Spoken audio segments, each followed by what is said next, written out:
It is an empire's destiny to face its inevitable fall. However, one can easily point out that there are individuals, especially emperors, who have not only failed their duty to halt this fall, but even ushered it. One of these alleged men was Andronikos II Palaiologos, an emperor during whose reign the Eastern Roman Empire was reduced from a regional power to a dying state, a man whose actions and character have been heavily criticized. But how much of it is actually true? How possible is it that the emperor himself would have intentionally brought the destruction of his empire? What was the strategic rationale behind his disastrous actions? Challenging the mainstream narrative, could it even be possible that Andronikos may have actually been a talented but unlucky statesman? Andronikos II was elevated in 1282, after the death of his father Michael Palaiologos. Michael's reign had been one of the most significant in Eastern Roman history, as it was under his rule that the Romans reconquered Constantinople in 1261. After 57 years of exile, the empire was finally revived like a phoenix. However, despite the celebrations, the reality on the ground was not the same as it had been before the sack of 1204. In the former Roman territories, now independent and rival states had been established. Bulgarians, Serbians, Epirot despots, local warlords, Genoese and Venetian trade magnates, and Turkish beys had all grabbed their part of the imperial spoils. Nevertheless, prospects were not bleak. With Constantinople in their hands, the Romans remained the dominant power in the region, while the years of exile in Nicaea had provided valuable lessons in military and administrative matters. Michael himself managed to hold many of the empire's lands and even project imperial power outside the empire's borders. The Romans had survived much worse. The only thing needed was just another emperor of the likes of Justinian or Basileus II, but fate had other plans. After his elevation as emperor and up to his abdication from power, Andronikos II and his administration would commit 5 major mistakes and losses that led to the empire's deplorable state after the end of his rule. We will examine those mistakes in chronological order, but at the same time, we will also try to understand the underlying strategies behind the decisions that led to those mistakes.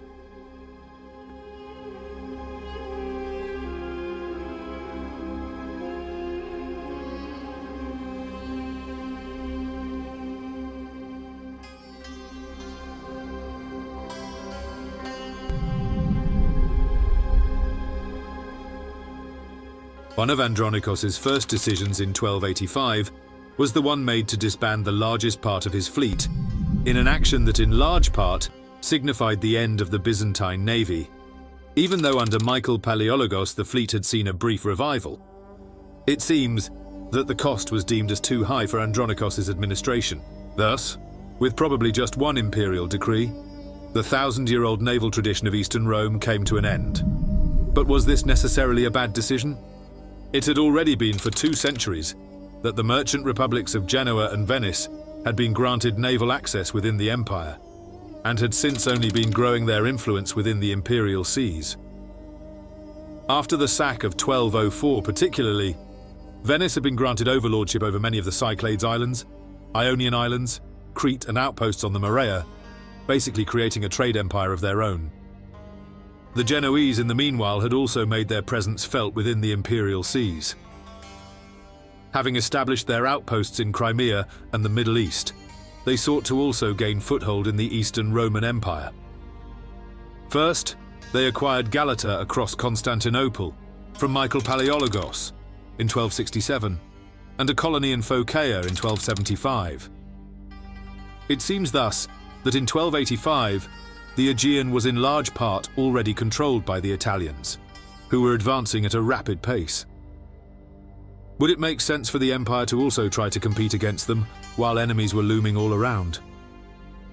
How much would this competition cost? For this, we will need to use monetary estimates made by historian Michael Hendy. Using his estimations, 20 warships would have a yearly cost ranging from 74 up to 190,000 hyperpyra, while 3,000 cavalrymen would range from 90 to 225,000. The question then is, which of the two options would make sense strategically?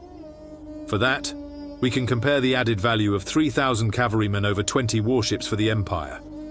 First, trying to estimate the Genoese and Venetian navies, it was recorded that in 1296, Genoa could deploy up to 125 galleys during a Genoese-Venetian war within Byzantine waters.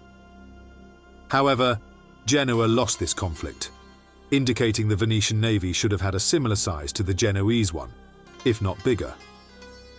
Thus, it would make sense that the Romans would have to deploy a fleet of at least 120 warships in order to be able to deal with the maritime republics, assuming equal quality of ships and personnel. But as described, 120 warships would amount to the yearly expenses of employing around 16,000 cavalrymen. While 120 warships might not even be enough to dominate the seas, 16,000 mounted men would be one of the most terrifying forces across the Balkans and Anatolia.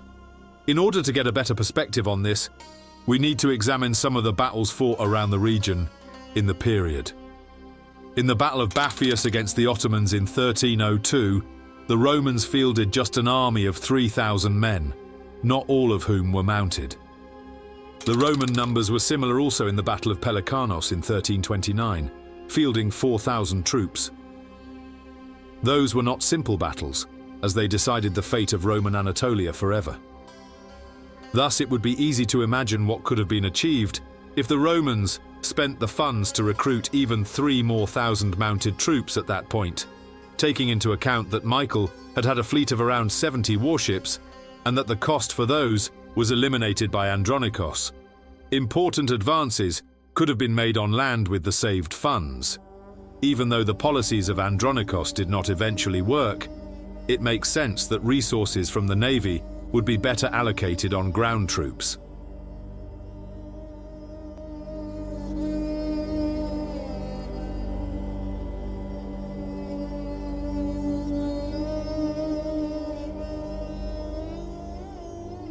Throughout Andronikos' rule, the situation in Asia Minor was volatile. The population was hardly loyal to the capital, experiencing an economic abandonment by the central government after its transfer from Nicaea to Constantinople.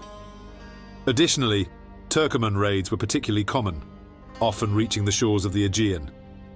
Alexios Philanthropinos, a nobleman who had gained the trust of the emperor, was dispatched to the interior of Roman Anatolia in an attempt to deal with the dramatic situation. Against all odds, Alexios managed to score important victories against the Turks in 1294 and 1295. His exact campaigns are not recorded, but based on the accounts from Constantinople, several fortresses must have been reconquered, Turkic raids were repulsed, and the Romans were now in the offensive, with Turkish slaves flocking the markets of Constantinople. The Turks are also mentioned to have grown a sense of fear and respect towards him. Additionally, Alexios settled many Cretan refugees in the ravaged lands, bringing new life to the region.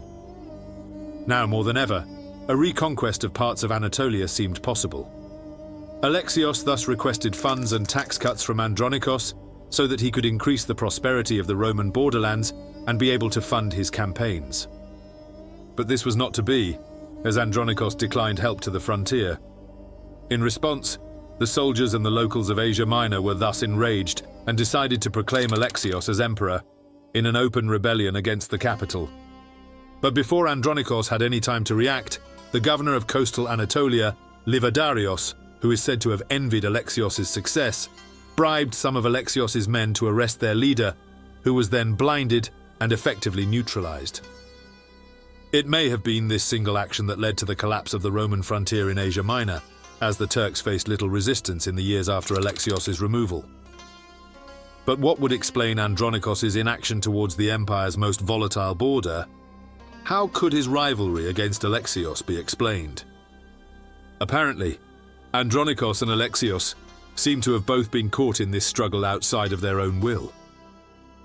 Andronikos is said to have been devastated by the news of Alexios' revolt, while Alexios was in fact pushed to claim the throne by his soldiers, not by personal ambition. So could this situation have been prevented? To answer that, we must examine if Andronikos was in any case capable of providing the funds requested by Alexios, and chose to not do so. In the 1290s, even though the imperial treasury would have been by no way flourishing, it would certainly not be empty. The state still had substantial amounts of revenue and could definitely spare some of it for the defense of the eastern frontier. However, it is possible that Andronikos would have faced political opposition. The aristocracy of the capital did not wish to see a return of the Asia Minor warrior elite. Andronikos may simply not have had the political capital to manage this internal power struggle, and thus both him and Alexios were caught in between opposing interests. If we are to trust the accounts, Alexios did not wish to usurp the throne, and Andronikos didn't wish to punish him. They were both powerless against the most dangerous enemy of all, the internal corruption of the Eastern Roman society.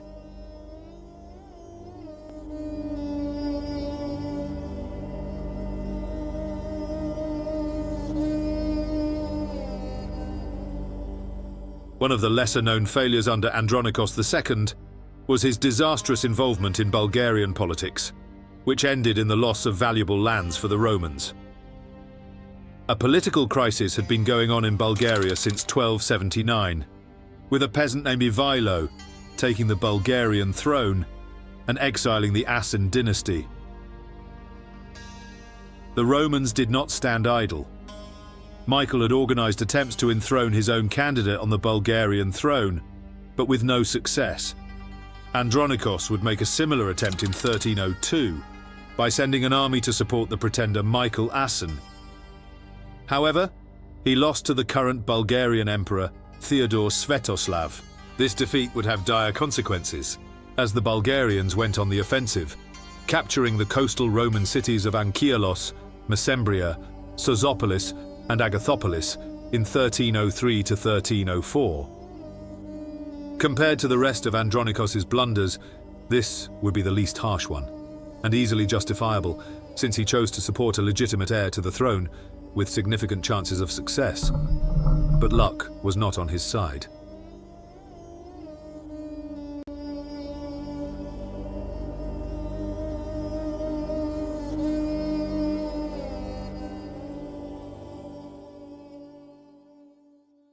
After the loss of the majority of Asia Minor, and during the Bulgarian counterattack, drastic action was needed from the emperor. Thus, he decided to hire the mercenary Catalan Company, one of the most capable forces of the Christian world. Composed of the most elite weapon of medieval Europe, the mounted knights, combined with professional light footmen, the Almogavars, while simultaneously under the leadership of excellent and brave strategists like Roger de Flor, the company was a force that could topple any enemy. The company arrived in Constantinople in 1303, comprising probably around 8,000 men. However, more reinforcements were on their way. The Catalans would next land in Cyzicus, and from there they would conduct campaigns all over western Anatolia, relieving the Roman cities from the Turkish threats. The company won a series of battles, even advancing towards the Cilician Gates, deep within Asia Minor.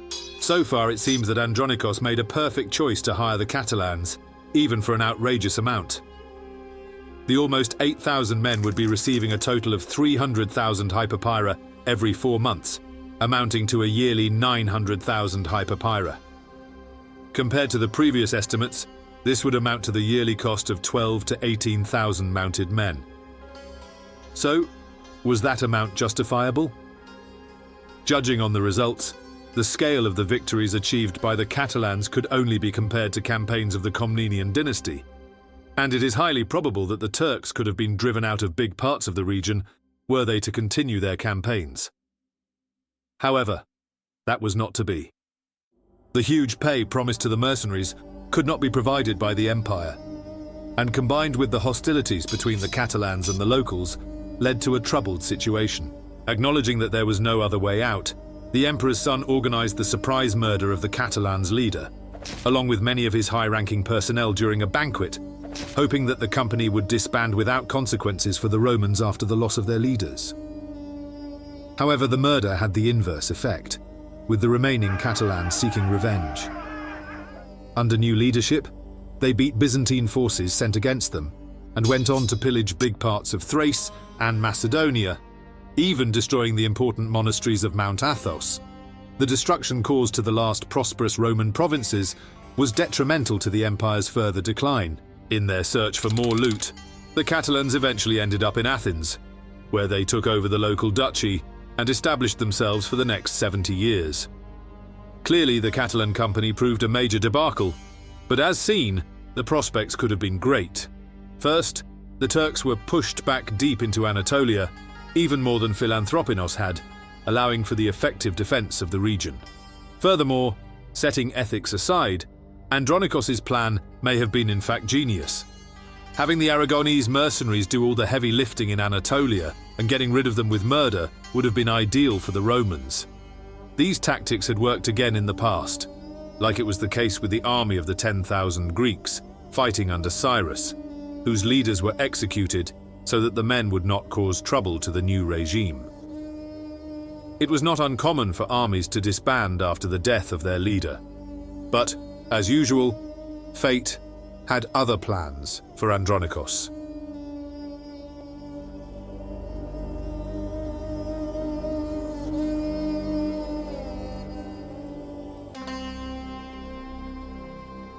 Andronikos, as expected, could not escape the eternal curse of the Romans: civil war.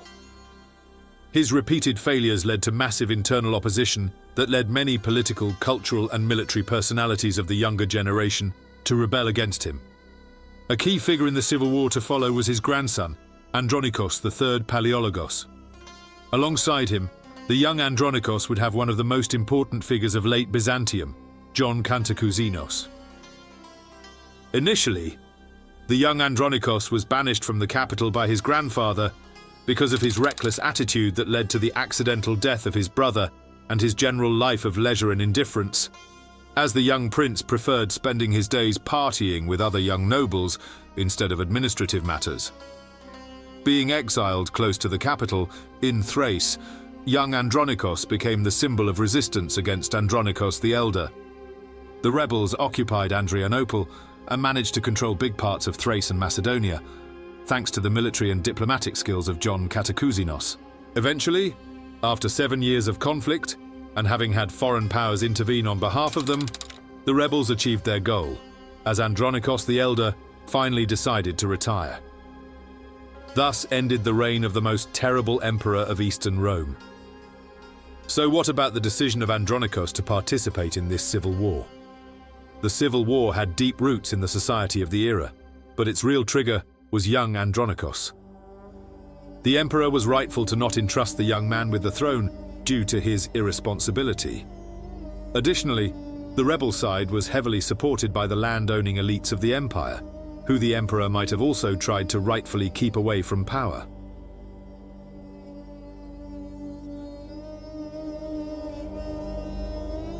Summarizing, Andronikos Palaiologos might have been the victim of an unlikely course of events. The strategic disbandment of his fleet, the forced conflict with the capable Alexios Philanthropenos, and the failed expedition in Bulgaria left no other option than the employment of the Catalan Company, an action which backfired, causing the trouble that eventually led to the civil war against his rule. One can only imagine if things had played out differently. However, it has to be noted that Andronikos also left a lasting impact with his internal policies. He built churches and public buildings in the territories that he controlled so that he could assert imperial dominance. Such was the case with the Peloponnese and Macedonia, where imperial control lasted for years after his death. Part of this building program was also a church in Ceres, from where his depiction can be seen today. Additionally, he hired public judges who would tour around the country, proving the basis for a more organized legal system. It has to be noted, though, that at the same time, while the personal revenues of the emperor were significant, bigger than the ones of the kings of France and England at the time, the administration of this wealth was not effective enough to save the dying state. All in all, Andronikos would definitely not rank amongst the men who contributed positively to the empire, but it would also be an injustice to rank him along the men that actively sought to destroy it. And even though his military legacy cannot be looked upon proudly, his building projects can be still admired today.